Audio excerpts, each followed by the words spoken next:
ఈరోజు బట్టి గారి నాయకత్వంలో ఈరోజు ప్రతి పని అధ్యక్ష అనవసరంగా ఉత్తమ్ కుమార్ రెడ్డి గారు చెప్పారు, ప్రాజెక్టులు ప్రయారిటీ తీసుకుంటాము, ఇమీడియట్గా సాగులోకి వచ్చే పనులే చేస్తాము అని చెప్పిండు. అంటే అది మంచి పనే కదా. వీళ్ళు కడితే బలమూరు రంగారెడ్డి కట్టిండ్రు, అప్పు తెచ్చిన పైసలు, దానికి ఇంతవరకు ఎన్జీటీ క్లియరెన్స్ లేదు, సెంట్రల్ వాటర్ కమిషన్ లేదు, ఏమి అప్రూవల్ లేకుండా కేవలం రాజకీయ ప్రయోజనాల కోసం ప్రాజెక్ట్ స్టార్ట్ చేసిండ్రు. మా డిండి లిఫ్ట్ ఇరిగేషన్ స్కీము దేవరకొండ మునుగోడుకు నీళ్ళు రావాలంటే హెడ్ వర్క్ స్టార్ట్ చేయాలి, పైన టనల్ ఎక్కడికి వెళ్ళి దేవాలో డిసైడ్ చేయలే. కానీ ఇక్కడ రిజర్వాయర్ల పేరు మీద 5,000 కోట్ల రూపాయలు మిత్తికి తీసుకొచ్చిన పైసలు ఖర్చు పెట్టిండ్రు. రిజర్వాయర్లు అయిపోయినాయి, కాలువలు అక్కడి నుంచి నీళ్ళు రాలే. ఇక మీరు ఏమనాలి? 5,000 కోట్లకు మిత్తి ఎట్లా కడుతున్నాం? 5,000 20,000 కోట్లు అయింది. అధ్యక్ష మామూలుగానైతే నేను చదువుకున్న వ్యక్తిని, అంతకుముందుకు నాకు ఎక్స్పీరియన్స్ తోటి ఈ ఇరిగేషన్ ప్రాజెక్టులు కానీ రోడ్లు కానీ కరెంట్ విషయంలో ఎక్స్పీరియన్స్ ఉంది. నేను 2018లో ఎమ్మెల్యే ఉన్నప్పుడు మా సభ్యులను తీసుకుపోయారు. మాకు ప్రతిపక్షం ఉంటే కనీసం మాట్లాడేటోళ్ళం 18 మంది, మా గొంతు నొక్కేసి ప్రతిపక్షం లేకుండా చేసారు. మేము 6 మేము మాట్లాడనీయలేదు, మమ్మల్ని మా గొంతు వినిపించుకో, మా సలహా తీసుకోలేదు, మా సూచనలు తీసుకోలేదు, మా లెక్క చేయలేదు, ఎక్కువ మాట్లాడి తీసుకోవాలి బయట పడేసిండ్రు. నిర్వాహకం జరిగింది. పోనీ మేము మాట్లాడలేదు. పోనీ హరీష్ రావు, కేటీఆర్, ఇంకో మంత్రులు ఆనాటి ముఖ్యమంత్రి ఈనాటి ప్రతిపక్ష నాయకుడికి చెప్పే దమ్ము వీళ్ళకుందా? ఆయన కుసమ్మంటే కుసో, లెమ్మంటే లే. కాళేశ్వరం డిజైన్ అయినా ఆయనే, కాళేశ్వరం ప్రాజెక్ట్ అయినా ఆయనే, యాదాద్రి పవర్ పాయింట్ పెట్టాలనే నిర్ణయం ఆయనదే. ఆయన ఒకే ఒక్కడు నిర్ణయాలు తీసుకుంటూ 10 మందితో ఆలోచించి నిర్ణయాలు తీసుకుంటే ఈరోజు ఈ రాష్ట్ర పరిస్థితి ఇట్లా ఉండేది కాదు, ఈ రాష్ట్రం ఆగమయ్యేది కాదు, మనందరం బాధపడే వాళ్ళం కాదు. ఆయన వినడు అధ్యక్ష. నీ అందుకనే అన్న హరీష్ రావు గారు మీకు కోపం వస్తుండొచ్చు. అప్పు చేసిన ఆయన, ఆగం చేసిన ఆయనేమో ప్రతిపక్ష నాయకుని హోదాలో ఫామ్ హౌస్లో ఉన్నాడు. వీళ్ళందరేమో మాకేం సహకరిస్తలేరు. మాకు సహకరించండి. పోనీ ఆయన తప్పులు చేసిండు, ఆయన తప్పులు చేసిందని మేము చక్కదిద్దుతున్నాం. ఆయన పెద్ద మనిషి రానన్నాడు, కనీసం మీరన్నా సహకరించండి, మేము మంచి పనులు చేస్తాం. ఇదేందండి? ఇది మాకు బాగా అనిపిస్తుంది అధ్యక్ష. ఆవేదన ఇవి అధ్యక్ష. ఈరోజు తెలంగాణ రాష్ట్ర ప్రజలు నమ్మకంతో మాకు అధికారం ఇచ్చిండ్రు. రాష్ట్ర ప్రభుత్వం బ్రహ్మాండంగా, నిజాయితీగా, నిష్పక్షపాతంగా, పారదర్శకంగా వాళ్ళు తీసుకున్నారు అధ్యక్ష నిర్ణయాలు. కాంగ్రెస్ పార్టీలా ఒక వ్యక్తి చేతులు ఉండదు.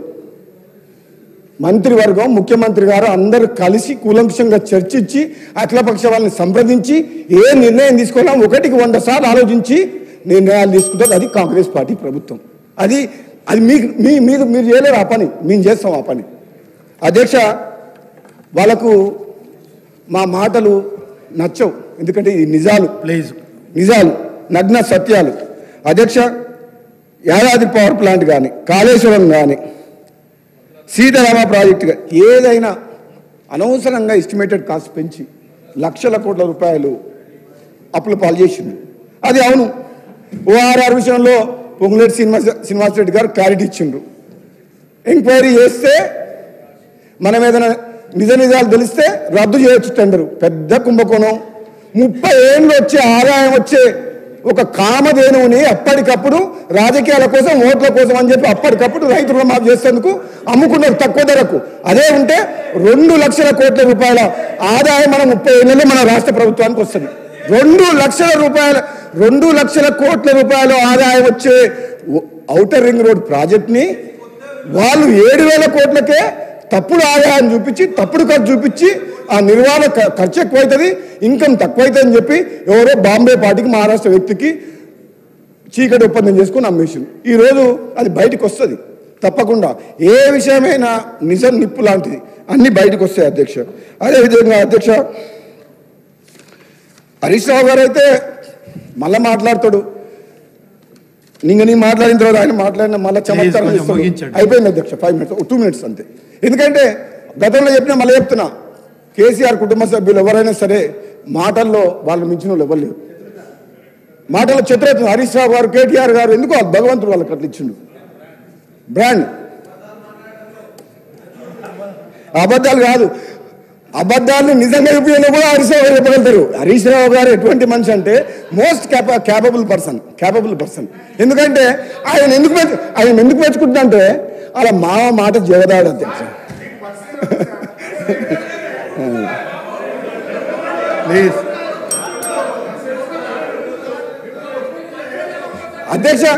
అధ్యక్ష పర్సనల్ ఏం పోతలేం కానీ వ్యక్తిగతంగా ఏమంటలేను కానీ మీరు ఆశలు చూపించి 10 ఏళ్ళు చేయలేదు కదా. ఈ కాంగ్రెస్ పార్టీ అభయహస్తం ఇచ్చి 5 ఏళ్ళనే చేస్తుంది. ఇది అభయహస్తం టైం ఇవ్వండి, మీరు టైం ఇవ్వండి.